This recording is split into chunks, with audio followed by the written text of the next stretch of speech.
Hey everybody, today we're going to cast a pair of espresso tampers, and we're going to do it old school. I'll recycle some scrap aluminum, I'm going to use some vintage machinery, some homemade charcoal, some homemade green sand, and hopefully a bit of beginner's luck. I'm really new to all of this, so let's hope for the best. My buddy Paul has kindly provided the donor aluminum for the project in the form of this Alfa Romeo valve cover. Paul is of Italian heritage and is quite insistent that it would be bad karma to use anything but Italian metal for such a project, and Paul and I have identical espresso machines, and I know he needs a tamper too, so fair enough. After a good power wash, I cut the valve cover into bite-sized pieces that will fit into my crucible, then run them through an ultrasonic cleaner to get as much of the oil residue off as I can. I really don't want to breathe in that stuff when the metal melts down. So I've actually been working on this project for a couple of months now, long before the thought of making a YouTube video came to me, with varying levels of success.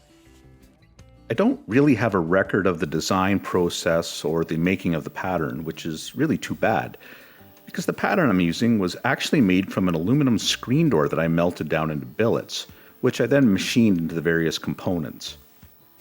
The pattern consists of three main pieces: the handle, the base, and a 1/2 inch dowel pin. To cast it as a single piece, I need the pattern to break somewhere in the middle because of the converging angles. The final item will have a central bare casted area painted black with an exposed aluminum machine handle and tamping surface, which will be turned to exactly 53 millimeters. The 1/2 inch dowel pin provides a mounting shaft for the lathe chuck to hold onto while I do the machining. There's also a threaded hole in the base so that I can insert a small bolt to remove the mold from the sand when the time comes. The flasks I'm using were sized and fabricated to specifically fit the tamper pattern. I've used a couple short scraps of 4-inch black iron pipe. They've been machined to nest together precisely, and I've used a Sharpie to add an alignment mark for a perfect fit. I've made 2 flasks so I can make a couple at a time. The first step in the casting process is to add a bit of cornstarch to the pattern, which keeps the sand from sticking to it when released from the mold. I'll center the body of the tamper in what will be the upper part of the mold and start packing in the sand. The green sand I'm using is 90% brick sand and 10% ground up kitty litter, just wet enough to stick together when compressed. I think the brick sand is a bit coarse, but it's what I had at the time. Once the body of the pattern is covered, the mating surface needs to be carefully cleaned before the handle can be added. The sand gets packed as I go along, tight, but not too tight. I'm still experimenting. The whole flask is filled and the opening is carefully flushed off.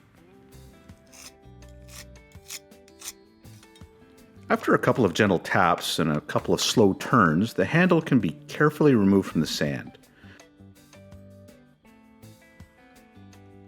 Once it's out, the mold gets flipped over so I can work on the lower half. More powder is needed because the 2 parts of the flask need to be separated in order for me to remove the pattern after the next step. It's time to add in the dowel pin, and the mold can be reassembled and aligned before the whole thing gets packed and flushed. It's time to carefully separate the flasks to remove the pattern. I should have removed the dowel first because the packed sand tends to collapse in a bit when I do it this way. I've changed that up in my later casts with much better results. I need to clear the threads in the bottom of the base so that the bolt can be inserted to remove the pattern. I like to put the dowel back in to give me something to twist against. The joint between the handle and the base leaves a small ridge in the sand, which I very carefully remove with a dental pick. Once I'm satisfied the impression is smooth, I reassemble the flask, making sure the 2 parts are properly aligned. With the first mold complete, I repeat the whole process for the second casting.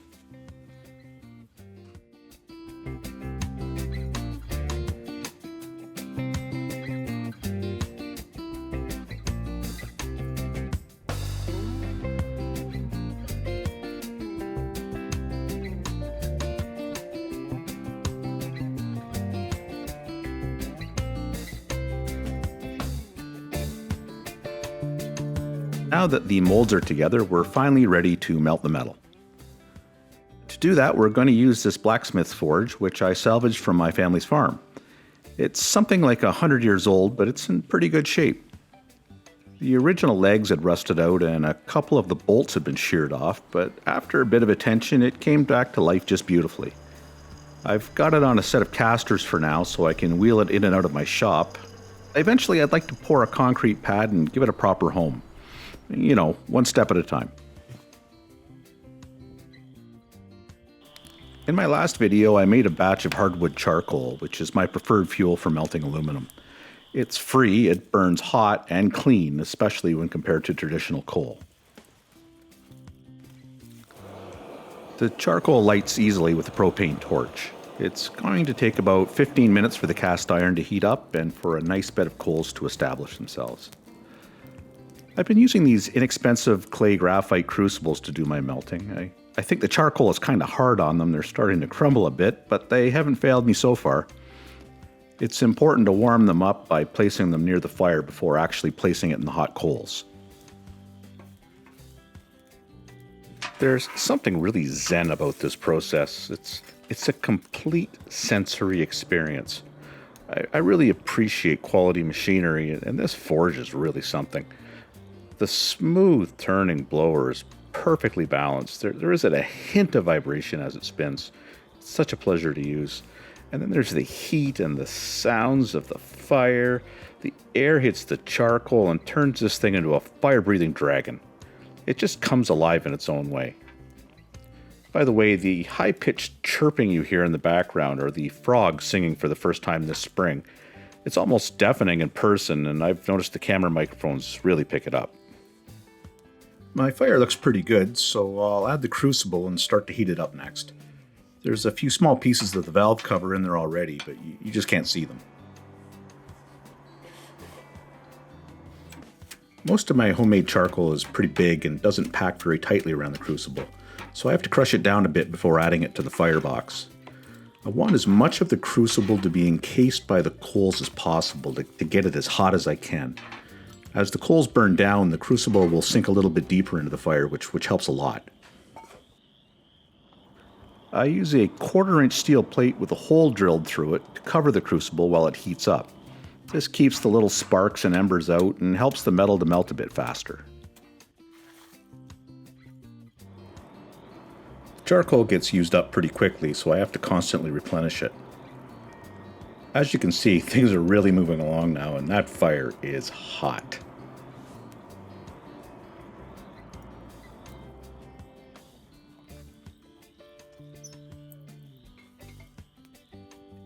The original bits of the valve cover have softened and are settling to the bottom as they melt. At this point, I can top the crucible right up, as it really doesn't take that long for it to go down. I'll have to do that a few more times to get enough to fill my molds. In between, that means more cranking and more charcoal, but that's okay with me.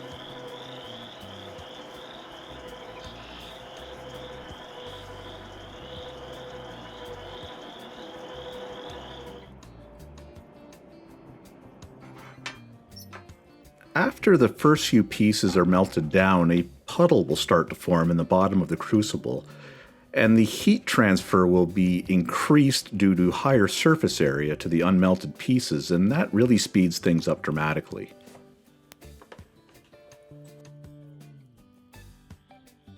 Now that the metal has completely liquefied, there are impurities that need to be skimmed off the top before it can be poured into the molds. Aluminum melts at something like 1200 degrees Fahrenheit, so I've got to be careful here. After that slag is removed, I like to cover it back up and give it a final bit of heat and another quick skim before pulling it out of the fire. The metal needs to be poured into the mold at a nice consistent rate. I've had trouble with air bubbles forming in my castings, and a slower pour seems to help with that. There's definitely a knack to this. I use a dollar store steel baking tin to pour some aluminum muffins. That's my preferred method of storing my raw metal. They're a really convenient size and will remelt easily when I make the next set of tampers. Most of the impurities removed in the first melt, it's also a lot more efficient the second time around.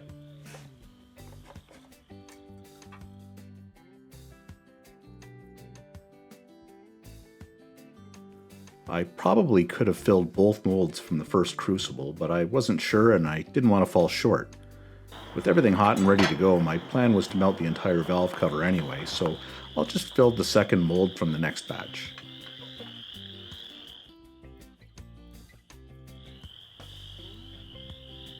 That's the first two done. I'll let them cool down while they clean up, then take them out of their molds for closer inspection.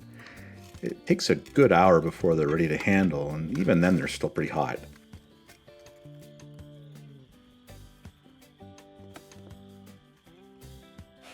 I'm pretty happy with the first one, but the second one definitely has an air pocket in the handle section. Sometimes that still happens for me, no matter how careful I am. As I say, I still have a lot to learn. This first pair aren't bad, but I know I can do better.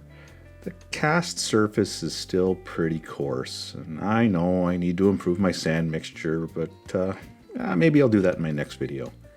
Anyway, my intention was to make these tampers as old school as possible because it's my first project, so I think I can live with it.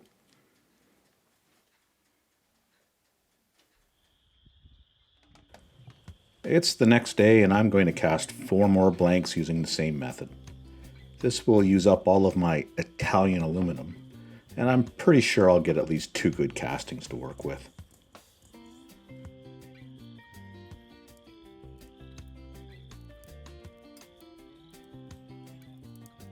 This time around, I know there's enough metal in the crucible to pour 2 at a time.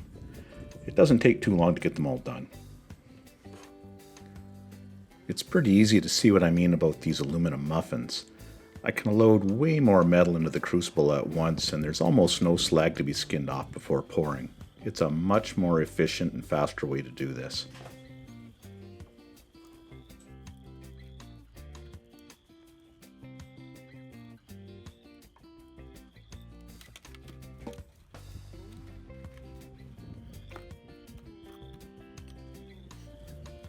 Once they've all cooled down, I take a few minutes to clean them up on my lathe with a small file and Scotch-Brite pad. I know that once they're painted they'll look fine, maybe a little bit rustic, which is what I want anyway. Of the 6 blanks, 2 of them have fairly large air pockets in them, which probably makes them unusable. Let me show you what these air pockets look like. Although they seem to be fairly small and probably of no concern, you can see that they actually extend fairly deeply into the part. My solution to this problem is to simply pour more blanks than I need and hope for the best. I'm sure in time I'll figure it out, but that's where I am now and it's working so far. The remaining 4 look pretty good, although it's really impossible to tell what surprises are waiting for me inside. I'm still pretty confident that 2 of them will be solid.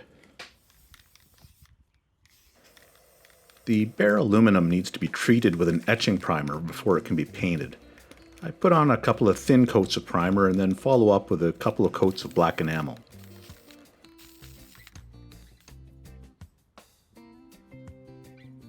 After drying overnight, the excess aluminum on the handle side gets cut off to save machining time. I'll sandblast the paint off of these cut-offs, and at the end of the project I'll remelt all of the unused aluminum into muffins for future projects. I'll keep this Italian aluminum separate in case Paul has another idea for it. As it turns out, another one of the castings has a hidden air pocket in it, although it doesn't look like it extends too far into the finished portion of the piece. The other 3 appear solid. The midsection of the tamper that's going to remain black gets taped off to protect it during the machining process. I take a bit of time to center the blank in a 4-jaw chuck of my vintage South Bend lathe. Even though the casting is rough, the blank is really only a couple of thousandths of an inch out around, which is pretty amazing. From there, it's a pretty quick and straightforward machining routine.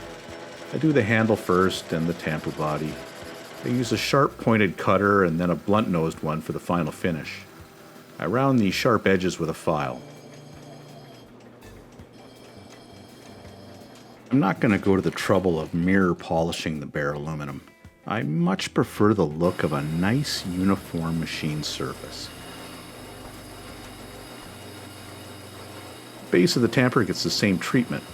The blank had to be adjusted in the chuck slightly, mostly due to the dowel being a tiny bit off center when I set it in the mold. It's not a big deal, but the transition from the painted portion to the machined edge might have been slightly thicker on one side, so I just fudged it a little bit. The final step is to true up the bottom face before parting the finished tamper off completely. It's hard to get a nice finish when parting, so I have to clean up the bottom with a Scotch-Brite wheel on my angle grinder. It finishes up beautifully. It's so satisfying to peel the tape off and reveal the final tamper. I'm definitely satisfied. The unpolished machine handle and base contrast beautifully with the rough casting in the middle. And to make me even happier, the second one finished up just as nicely as the first. I'll go ahead and finish the other two later, probably pick the best two and just recycle the others back into aluminum muffins. Maybe I'll use them to try out a new sand mixture. It never ends. That's it for now. Thanks for watching.